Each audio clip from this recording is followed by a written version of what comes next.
머니쇼 플러스에서 연금에 대한 내용을 살펴볼 때 DB형, DC형 등 유형별로 운용 주체 등에 따라서 수익률의 차이가 극명하게 갈리는 점을 확인했잖아요. 네, 그렇습니다. 특히 퇴직연금 수익률은 정기예금보다 못하다는 통계까지 계속 나오고 있는 상황이죠.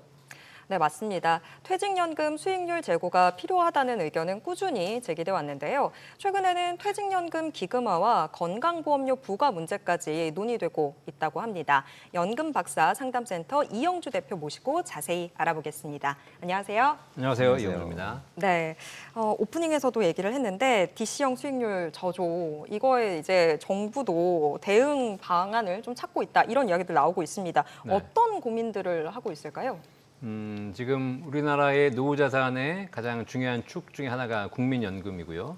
그다음에 두 번째 2층 연금이라고 하죠. 퇴직연금이라고 해서 우리나라의 근로자분들이 전부 다 퇴직연금 제도에 대부분 다 가입돼 있으시고 이걸로 노후 준비를 하고 있는데 실제 퇴직연금의 운용 수익률을 보니까 전체 자산의 거의 85% 가까이가 원리금 보장형 자산으로만 집중되어 있고 그러다 보니까 정기 예금 정도 뭐 그 정도 미치지 못하는 수익률이 내고 있거든요. 그래서 대부분 다 2%대 뭐 초중반 수익률밖에 안 나오다 보니까 전체적으로 퇴직연금이 좀 부족한 상황이 되는 거죠. 국가가 여기에 대한 고민을 많이 하고 있습니다. 그래서 사실 뭐 재작년에 보면은 그 디폴트 옵션부터 시행해서 여러 가지 퇴직연금 자산을 조금 더 원리금 보장, 안정 중심에서 투자 중심으로 좀 옮겨서 약간의 수익률을 제고할 수 있는 방안을 가지고 계속 이렇게 근로자들을 유도하고 있는데 백약이 무효라고 잘 안 먹히고 있죠. 그러니까 실제로 뭐 디폴트 옵션을 선택한다 하더라도 계속 안정형으로만 선택하고 계시고 이러다 보니까 전체 퇴직연금 수익률이 제고되지 않는 이런 상황에서 지금 이러면 어떡할까라고 하다가 이제 보니까 국민연금은 기금으로 운영하잖아요. 그런데 보통 지금 뭐 1,200조 가까운 이제 운용을 하고 있는데 연평균 수익률이 뭐 6%, 7%씩 나오고 있는 거잖아요.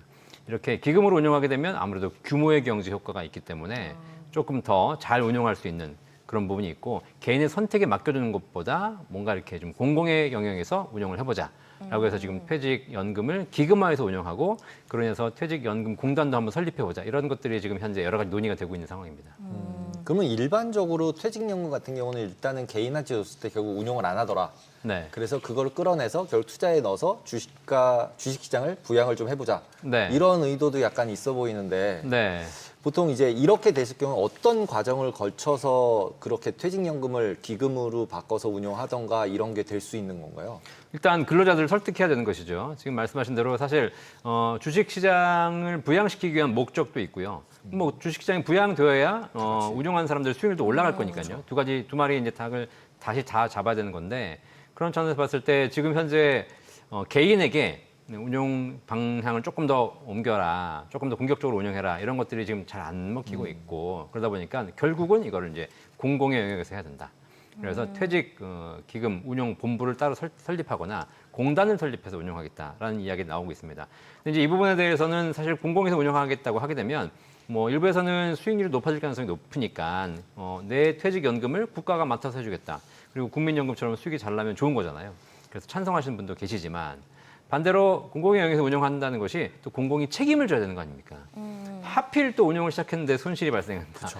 그러면 또 그 책임이 다 국가로 돌아가는 그런 문제도 있고 그다음에 사실 이 퇴직연금이 어쨌든 민간 영역, 사적 연금의 영역인데 이걸 국가가 관리하게 되면 사실 그동안 퇴직연금에 대한 여러 가지 시스템이라든가 인프라 이런 상품들을 지금 운용하고 있고 준비해온 민간 금융회사 또 자산운용사 이런 데서 입장에서는 어떻게 보면 시장을 다 국가에 뺏기는 이런 또 문제도 발생하죠.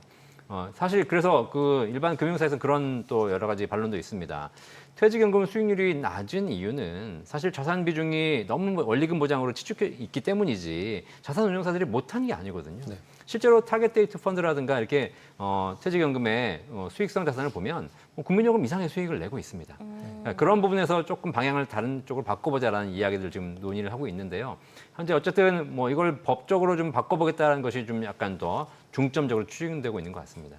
보통 이제 기업 쪽에서 아까 말씀하셨듯이 어떤 자산운용사 지정하고 OCIO 뭐 이런 걸로 해서 운영하려고 하고 있잖아요. 네. 근데 그거를 정부에서 내가 강제로 하겠다 그러면은 내가 잘하고 있는데 왜 네가 가져가서 하려고 그러냐 뭐 이렇게 네네. 나올 가능성도 굉장히 많잖아요. 그렇죠. 그걸 이제 강제로 둘지 뭐 선택으로 둘지는 모르겠지만 근데 사실 지금 기금 운용이 일반적인 대부분의 근로자 입장에서는 사실 뭐 그렇게 또 뭐 나쁜 건 아닙니다. 왜냐하면 대표적인 사례가 지금 국민연금도 있지만 중소기업 30인 이하의 사업장들을 위해서 퇴직연금을 별도로 근로복지공단에서 운영하고 있는 중소기업 퇴직연금 제도가 있거든요. 푸른 씨앗이라는 제도가 있습니다. 씨앗.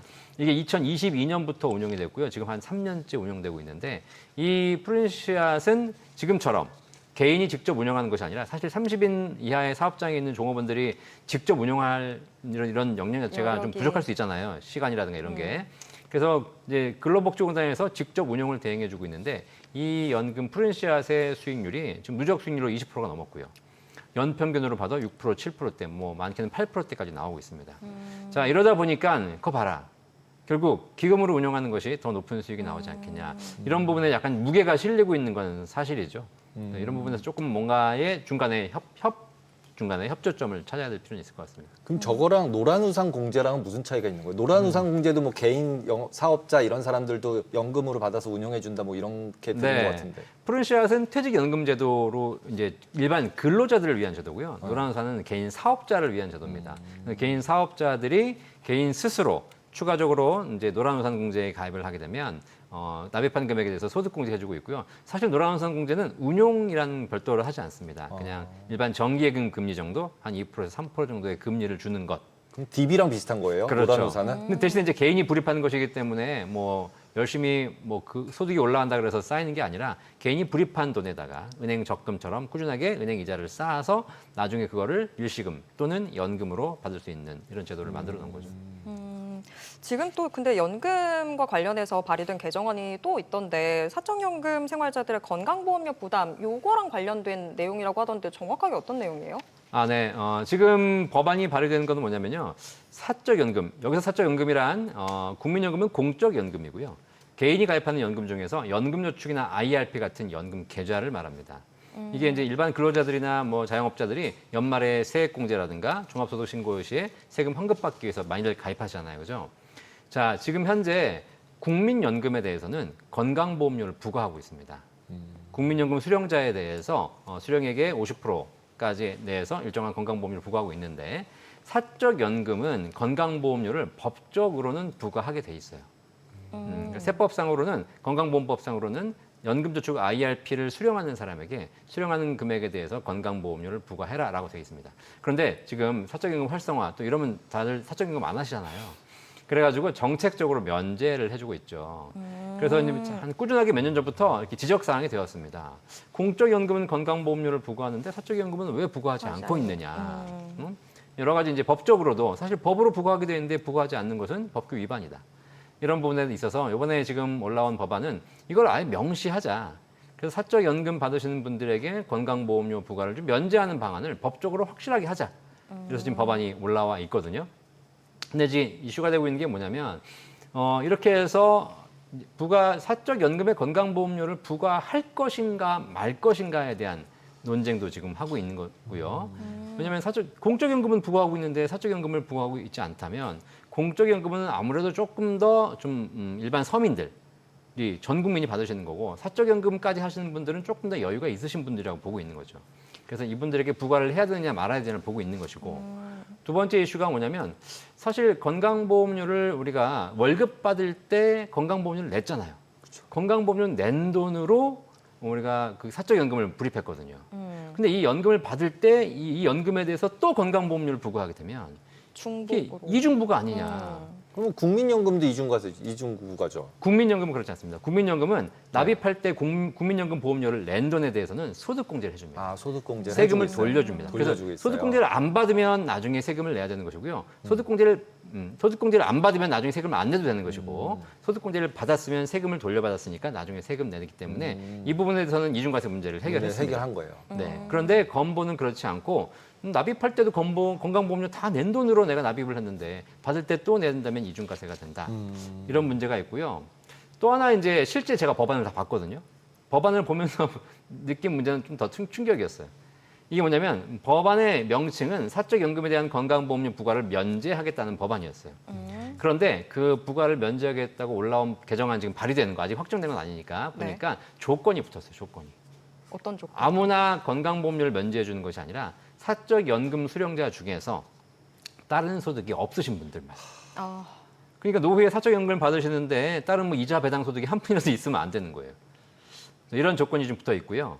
또 하나 더 큰 좀 문제가 뭐냐면 사적 연금을 수령할 때 일정한 금액 이하일 것, 뭐 미만일 것 이런 금액 조건이 있거든요. 그런데 사실 가장 큰 이슈가 지금 많이들 이제 이슈가 안 돼서 그렇지 IRP로 우리가 퇴직금을 받잖아요. 네. 퇴직금 자체는 퇴직소득이기 때문에 건강보험료 부과 대상이 아닙니다. 그런데 퇴직금을 일시금으로 받지 않고 IRP를 통해서 연금으로 나눠 받으면 연금소득으로 봐요. 뭐 퇴직소득으로 보나 연금소득으로 보나 세율은 똑같으니까 세금상은 아무 문제가 없습니다. 그런데 건강보험법에는 뭐라고 하냐면 IRP에서 연금으로 받는 퇴직소득에 대해서 건강보험료를 부과하게 되어 있어요. 좀 아까 IRP가 퇴직연금이고 퇴직연금은 부과 안 해준다 그러지 않으셨나요? 퇴직금을 받으면요. 일시불로 받으면 퇴직소득으로 끝나고요. 끝나고. 그걸 연금으로 받기 위해서 국가가 지금 IRP로 받아서 연금으로 받으라는 IRP라는 퇴직연금 제도를 별도로 운영하고 있지 않습니까? 그러니까 퇴직하는 날 일시불로 받으신 분들은 IRP로 받을 필요가 없죠. 근데 그거를 IRP에서 연금으로 받으시는 분들에게는 세법상 연금소득으로 간주가 되고 건강보험법상 연금소득에 대해서는 사적 연금으로 봐서 건강보험료를 부과하고 있기 때문에 이 문제부터 좀 빨리 풀어야 됩니다. 그러면 어떤 일이 벌어지냐면 퇴직금을 일시금 받으면 건강보험료 안 내는데 IRP에서 연금으로 받으면 건강보험료를 부담해야 되는 이런 굉장히 이상한 조합이 나오는 거죠. 이상하네요. 그러면 좀 아까 개인연금하고 퇴직연금은 현재는 부과하고 있지 않다 이렇게 얘기를 해주셔서 웨이버 해주고 있고 그거를 네. 이제 이중과세 이것 때문에 법안을 내서 이제 이거는 그냥 세금 빼주겠다 이렇게 얘기를 하셨는데 IRP에서는 또 띄고 있어요. 현재는 안 띄고 있습니다. 현재는 안 현재는 띄고 정책적으로 다 면제하고 있기 때문에 아무 문제가 없는데 아. 만약에 이제 법안이 발의가 되고 법안이 확정이 돼버린다면 면제를 해주겠다는 조건은 있으나 면제를 해주겠다는 조건은 그 이외의 조건은 다 부과하겠다라는 거잖아요. 우리가 법안들 잘 봐야 되는 게 뭐냐면 이 조건을 잘 봐야 됩니다. 아, 네. 아, 법이 생긴다는 얘기는 그 법을 지키지 않는 이외의 것들은 전부 다 또 다른 조건이 해당된다는 거거든요. 그래서 우리가 좀 연금을 조금 지금 이게 정책에서 법을 위반하시는 분들이 연금에 대해서 조금 더 깊이 있게 좀 보시면 그런 부분들을 사전에 좀 해결할 수가 있겠죠. 공부라는 게 아니라 약간 먼저 더 띄고 싶어서 이렇게 만드는 거 아닌가요? 그러니까 그런 오해를 불필요한 오해를 사는 겁니다. 어. 사실은 원래 국민들이 사적연금을 많이 준비할 수 있도록 지금 법안을 만들고 있다는 것이 의도인 것처럼 보이는데 실제 나온 법안을 보면 오해를 할 수 있는 부분이 생기는 거죠. 지금 말씀을 해주시니까 아 그런 부분을 살펴봐야겠구나라는 건 알겠는데 이렇게 되려면 어떻게 공부해야 돼요? 네, 뭐 사실 이렇게 연금에 대해서 일반인들이 다 공부하실 수는 없는 거고요. 그래서 이제 이게 전부 법입니다. 저도 사실 법 전문가가 아닌데 끊임없이 연금에 대해서는 법조항을 살펴보고 되게 복잡하거든요. 연결되어 있는 법조항을 다 보면서 봐야 되는 것이기 때문에 일반인 입장에서는 뭐 내용이 좀 이해가 되신다면 이런 것들을 조금 더 공론화해서 연금 전문가들 혹은 뭐 국가의 정책을 결정하신 분들에게 좀 전달될 수 있도록 하는 것이 제일 좋겠죠. 도저히 저걸 단순화할 방법이 없는 건가요? 그냥 받는 돈 얼마가 넘어가면 어떻게 된다. 뭐 네. 이런 식으로 단순화하면은 뭔가 피해받는 사람이 있는 건가요? 아무래도 사회가 정말 복잡하다 보니까 네. 복잡하게 하면 하는 대로 문제, 단순화하면 왜 나는 뺐냐고 문제, 선을 딱 긋는 순간 네? 어디선가 또 문제가 생기기 뭐 때문에 예를 들면 부자 감세다 뭐 이런 패러다임에 씌울 수 있다는 얘기인 거죠? 그럴 수 결국은. 있죠. 근데 사실 연금 전문가 입장에서 연금에 대해서 국가가 세제 혜택을 많이 주고 건보료도 면제해주고 이러는 것이 결국은 소비를 활성화해서 더 많은 다른 쪽에 세금이 거치고 그렇죠. 이렇게 돌아오게 되거든요. 네. 그런 차원에서 연금에 대해서는 뭔가를 이렇게 강제화하려는 것보다는 좀 민간이라든가 개인에게 더 혜택을 줌으로써 더 많은 연금을 준비하게 하는 것이 어떻게 보면 돌고 돌고 돌아서 국가가 더 좋아지는 방법이 될 것 같습니다. 어차피 지금 또 사적연금 얘기 나온 김에 네. 공적연금은 계속해서 우리가 저 어릴 때부터 들었던 게 뭐 얼마 안 있으면 기금 다 고갈된다 이 네. 얘기 꼭 나왔었거든요. 네. 이게 계속되고 있다 보니까 그런 측면들이 사적연금으로 좀 눈이 돌아가게 하지 않나라는 생각이 드는데 네. 어떻게 보실까요?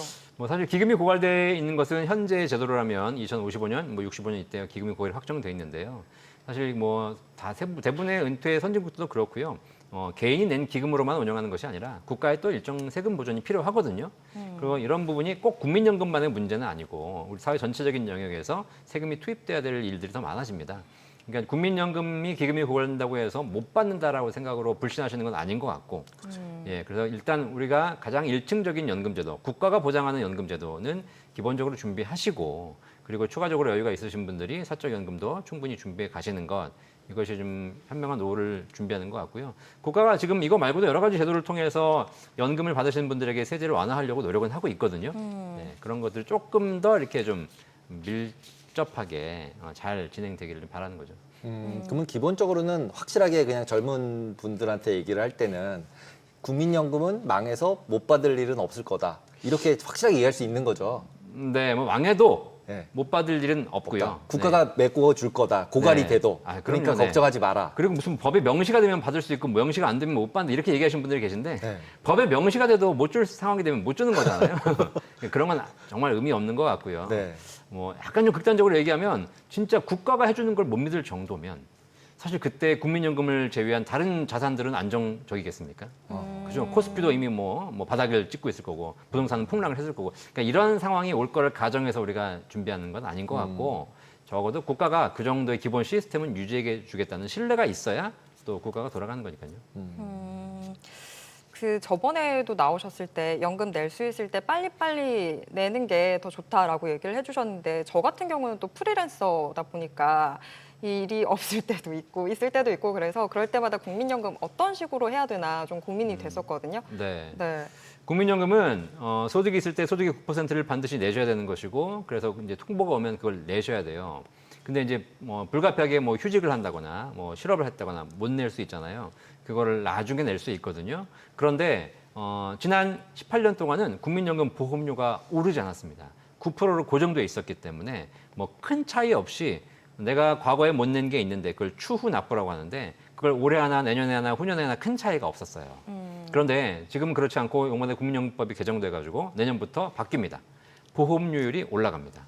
그래서 올해 9%가 9.5, 10%에서 2033년에 13%까지 올라간다는 얘기는 9에서 13으로 올라간다는 얘기는 내가 내야 될 보험료가 1.5배로 뛴다는 얘기예요. 그러면 더 내면 연금액을 더 받느냐? 그렇진 않습니다. 공적 제도는 그렇거든요. 그래서 혹시라도 과거에 못 냈거나 이런 부분이 밀려있는 부분이 있으시다면 이제는 더 이상 미룰 때가 아닙니다. 올해 끝내셔야 됩니다. 올해 다 내야 돼요. 네, 내실 수 있으면 올해 다니시는 게 좋고 만약에 내실 수 없다면 올해 신청을 하고 분납을 하는 방법을 선택하셔야지. 내년 후년으로 계속 미루다가는 연금 받는 금액은 차이가 없는데 내는 부담 보험료가 더 많이 오르게 돼 있어요. 분납의 경우에는 어느 정도까지를 추천을 하세요? 60회까지 분납이 가능하고요. 네, 그건 이제 상황에 따라 약간씩 기간 차이가 있거든요. 최대 60회까지 분납이 가능합니다. 그래서 뭐 예를 들면 내가 1,000만 원 내야 된다. 그러면 100만 원씩 10회로 나눠도 되는 것이고 뭐 20만 원씩 50회로 나눠도 되는 것이고 다만 분납을 하시는 경우는 나눠 내셔야 되기 때문에 약간의 이자가 가산이 됩니다. 근데 그 이자율이 높지는 않고요. 정기예금 이자율 한 1%, 2% 정도가 가산이 되니까 큰 부담은 아니시니까. 최대 금액이 얼마죠? 국민연금 낼 수 있는 최대 금액이 있지 않나요? 지금 매년 7월에 그 최고 상한선이 인상되고 있거든요. 지금 57만 7천 원이 개인이 부담할 수 있는 최고 보험료고요. 월이죠. 월. 이것이 국가 이제 기업 근로자들은 회사가 절반을 부담해주고 있지만 자영업자들은 본인이 다 내셔야 되는 거죠. 네. 오늘 말씀은 여기까지 들어야 될 것 같습니다. 고맙습니다. 감사합니다.